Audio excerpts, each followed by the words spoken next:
I It's haven't I like haven't had literally. that. I've had arms, but not butts. Oh, you haven't done it like No, that? not the butt. Oh, This is terrible. This is this is this is in one of the AdSeg units. just Uh, the arm. So in an AdSeg unit, he's not, where the patient wasn't allowed to come out due to safety issues for whatever reason. I don't know what it was, but he requested, the patient themselves had requested if they could just do the IM shot through the port. And of course, like, I'm going to get the IM shot done, whether it's in the port, out of the port. I don't really care. But I've never done it through the port. And so he literally just put his butt cheek up against the port. And with my right hand, I'm like, oh, okay, I guess I'm just going to go in there like this. yeah. And then I finish. I say, you want a band-aid? He's like, no, I'm good. And I just pull the pants up. Yeah. And then that was it. That was it. Well, we should So, explain to people I what mean, AdSeg is. AdSeg is basically the equivalent of like it's like max security for whatever jail it is. People will use different words, but we used administrative segregation.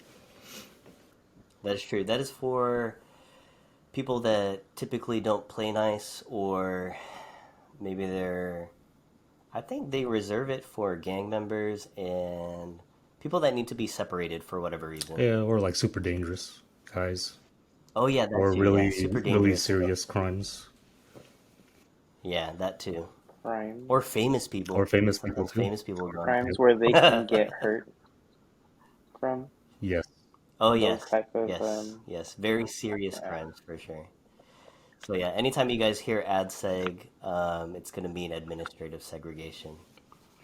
Um, That's so pretty yeah, awkward that's though. that's another good I one. could see a lot of potential problems coming up if you had to do like a gluteus maximus IM from the port, Yeah, especially if they yeah, it's weren't completely very. mentally stable and they just wanted to mess around with you. That is true. That is true. That's also another discussion on safety. But we could probably get into that in another one. So, for the people that are housed, we talked about medications. I mean, we do everything. If you have, a lot of people have chronic illnesses. Most of the common ones are like hypertension, diabetics. What are the asthma? What else do we have for a chronic illness? Pretty much everything, any kind of chronic condition that you can think of. Yeah, so we provide the medication care for that, and if you have treatments, like we're gonna do it. As a nurse, as a jail nurse, you end up doing all the regular treatments, whether it's what's the one they do for asthma again? Like a nebulizer I'm treatment. forgetting. The nebulizer. Which one? Oh yeah, the You nebulizer. know, Hmm. Yeah, do the nebulizer when you're doing diabetics. If you need to be checked like 3, 4, 5 times a day, well, 4 times I max think for there was us. actually someone on We're COPD gonna check too, you. and we had to have the oxygen tank or the what is it, compressor? No. Is that what it's Hmm. called? I don't know. I don't. Oh, I the don't know. oxygen condenser, you mean? Condensers, there you go. They Yeah. they have the condenser with them. It's Oh, because they're Hmm. on mm-hmm. oxygen. So, hmm 24/7. That makes Yeah, sense. they have access to like Yeah. if they have sleep apnea, they have access to their machines.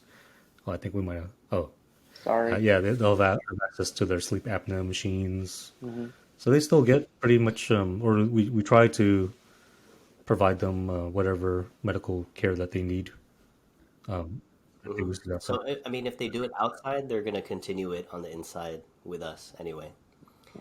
So, your medical care continues regardless. Yeah. Like if Let's you have a see. specialist, or if they have a specialist that they go to, I believe we get our the our facility also gets medical records from them so that you can have that continuation with your Yeah, specialist as well. that's true. If you have outside records or if you get treatment at another facility, we still Hmm coordinate with them. You get referrals to them, you get referrals to even new Hmm. places. So, I mean, I don't know what kind of understanding that most people have of what happens inside the jail, Yeah. but you actually get a lot of comprehensive care for sure. More than I Yeah. thought. I thought when you go to jail, like that's it for you, like it's Yeah, over. yeah. Yeah. But you'll get your They get inhaler. dental too. You'll We get. haven't even talked about that, but Oh, there's that's a whole dental true. suite and dentist and hygienist that I come in. know. So they get dental suites. Did you guys know I broke my tooth in the jail? What? You Like I was eating the bread, it was just too hard and it chipped my tooth. do? And so, I mean, yeah, you'll get dental too. So, I mean, most people are covered. If you have a loved one or a friend that's in jail, they have the potential to get the like health care that they need. What is your guys' craziest house call that you've had? Or the most interesting to you, I would say. I have one, but I want to save it for later. Have you guys ever seen varicose veins bleed out before? Ah, man. I know who you're talking about. I've seen Yeah, it that. wasn't a house call, it was a Was it code blue. But basically, there was an inmate that was in the administrative segregation unit. Uh, so sometimes the inmates on those pods, bang and scream all the time. So, one day this person was banging and screaming, and they thought it was just the normal behavior that they had. But it turned out that when the officers went by the cell to take a look at what's going on, her entire cell floor was covered in blood. And then once they called the code blue for the medical staff to respond, I remember seeing just like a very steady stream of blood streaming like off of this person's lower leg. Oh my God. I want to say if this is the correct person, she was also not in the right state of mind, I would believe. Yeah, so it was like a mental health patient too, but yeah, it was like a just like a steady stream of blood, but the amount of blood was enough to cover the entire floor. So it also looked like a potential Murder scene? suicide attempt or a self cutting or something like that. So like Hmm. I tried to first thing I did was try to get in there and see if there was like any other cuts anywhere to cause that much blood, but this particular person had a thing with not being touched by like guys, so she started screaming at me like crazy when I tried to look and see if there was any cuts or any other injuries anywhere else on the body, and then the for that situation the officers actually told me to leave the room. So the officers were the ones that actually had to provide the care because the inmate wasn't allowing me to really do anything, or it wasn't safe for me to even be in the Hmm. room. And the room itself is not very big, so if that person got aggressive and wanted to lash out, it would have been very easy to do that. So I think they wanted me out of there as soon as possible. But it's That makes sense. surprising That makes sense. how much blood can come out from like just something like so simple. But what it ended up Uh-huh. being was the patient had varicose veins, and sometimes they can bleed. So that's what happened. But it looked like a bloodbath all over the floor. That is crazy.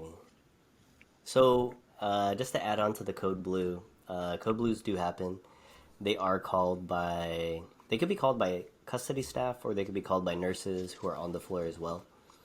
Um, but when that happened, who else arrived with you? It was just me. So at that time, Oh, it was yeah, it just was when we used to have the what? when What we had happened? Where'd no, it everybody was else go? this is when we used to have the old jail. So it was one nurse responsible for like 100 inmates. Oh, okay. This was a Yeah, separate it facility. was another jail. Dang, I didn't But know that was you. so that I heard oh, about you this did? though. Oh wow, I'm surprised that Yeah, story I went did. out. Yeah, because that same person, when she ended up in the new facility, she hated me. Like she hated Oh seeing me. yeah, it was one I don't know. nurse I didn't do for anything. Like about 100 inmates. she probably thought I was Yeah, you. maybe. Yeah, so I was the only one. Like, and sometimes that I think just for that particular situation, I was the only medical person. But I think that's pretty normal, actually. Sometimes you may be the only medical staff, like if it's like a smaller inmate population or like an off shift, like maybe like a knock shift or something like that. So then there definitely may be like less staff than normal. But I was basically the only person, so So the officers were a big help, especially when the inmates started getting like really aggressive and didn't want me to touch or inspect anything. Hmm. That makes sense. What about you, Rick? I think this one constitutes as a house call or a sick call, but I remember being one of the as a new nurse coming up on shift, I was told to go to one of the AdSeg pods because I yeah, think that's where because all the someone fun was happens. going to end up in a what they call a chair to restraint. Hmm. What he ended up doing was he kicked the door down, the cell door. Oh, you Possible. were I there for was that the one? nurse that had to make sure he was safe, like to check the restraints and all that stuff. So that That should not be possible, guys. Like these doors are heavy. Like they're like 30, 40 pound doors. yeah So They're like super metal. I don't even know. yeah I I was heard there about for this one this too. one. But What's he that? was a big guy, wasn't he? Not He was a really, big guy. but he has been working. Apparently, Was he he? had been working on that door for a long time, and he got ready for them apparently. And when he kicked the door down, um, they had to Hmm. carefully place him in a position that he wouldn't be a danger to himself or others. And so, Hmm. yeah, that one was actually interesting. There I mean no medical problem there, but I just thought that was interesting that was something that actually happened. Yeah, that should never happen though. yeah, that's like Yeah, physically not kicking down a possible, door. but somehow he was able to do it. Like I could understand if it was like a, I don't know, like a plywood door, but the doors in the jail are like Yeah, they are heavy. Like I have a hard time I think opening I and said closing 30, some 40 of them. pounds, but I think they're more like 100 pounds Dude, yeah, they're I Yeah. don't at know if least. they're solid steel, but I mean those suckers are just heavy even just to open. Mhm. That's true. Do you guys remember? There's a patient. He's been known to like hide stuff in his wounds. He's an older gentleman. Won't say any names because that's HIPAA. And by HIPAA, that is protected health information. So, no names, no birthday. You won't know who they are. But he's the guy that would hide stuff in his wounds. And I don't remember if you guys were there, but he put the golf pencil. So in the jail, at least the jail that we worked at, for safety reasons, all the pencils would be like this big. Like, I don't know. They wouldn't be big enough to kill you, I guess. But he was able to get it all the way through his forearm, like from this end to the outside. Jeez. Like it was just all the way through it. Like, Were you was he guys there hiding for it that or one? he just did it on purpose? No, I he think did I it heard on of this story, purpose. but I wasn't there. Yeah. So he put the golf pencil. I have no idea how he did it because when they get the golf pencils, to me they look Hmm. blunt. You know, you play top golf every once in a while, and the pencil does not look sharp. But he managed to get it all the way through his forearm. So then he kept screaming about it. He said, "Don't take it out." And it's like, what do you do with that? And for the most part, you're going to encounter like a bunch of these weird Yeah. cases. And for us, we ended up just, it wasn't actively bleeding because it was just in place. So for the most part, we just wrapped it up with some Curlix and we sent him out. That Yeah. was That's it. all you can do. But you end up doing a bunch of that, or you end up seeing a lot of those kinds of things. You wouldn't even think that would happen. Like, who puts a pencil through their I arm? mean, I don't know there's anybody. I swear there's some interesting things that people do. There was one guy that I think he was sexually preoccupied, and he would tie his testicles with thread, or he would tie it up with something. I mean, It's probably Yeah, thread from the socks, huh? and it was just, I mean, you'd be called for things like that too. Hmm. Did you untie them, Ree? Yeah, you got to be gracefully um, able to, I don't know, How did you maneuver carefully around?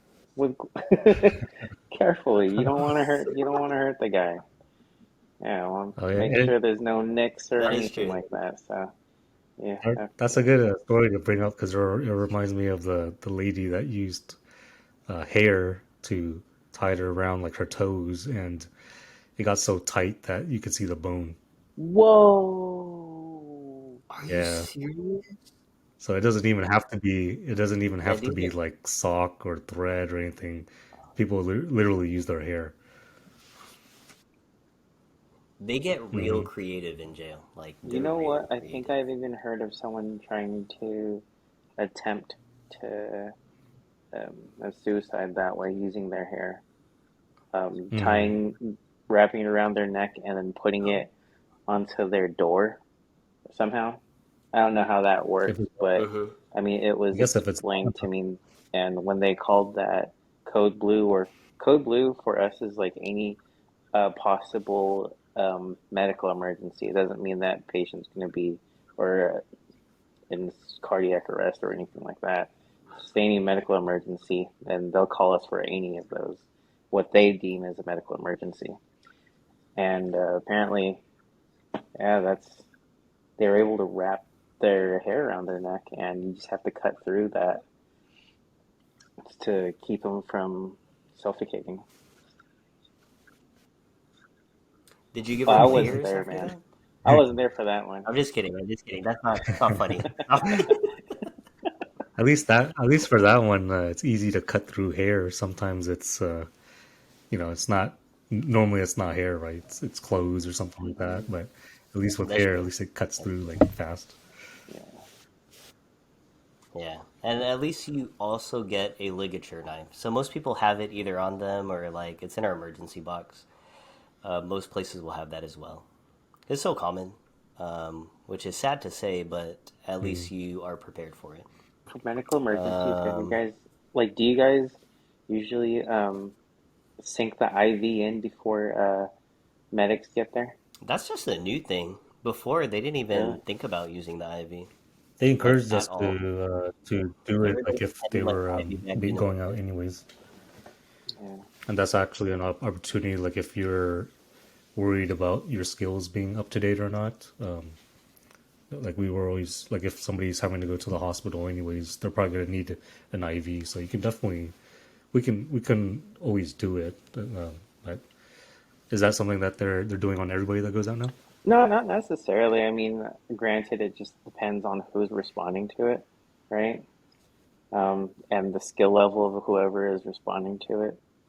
Like, I'll usually try to sync an IV if um, if time allows me to.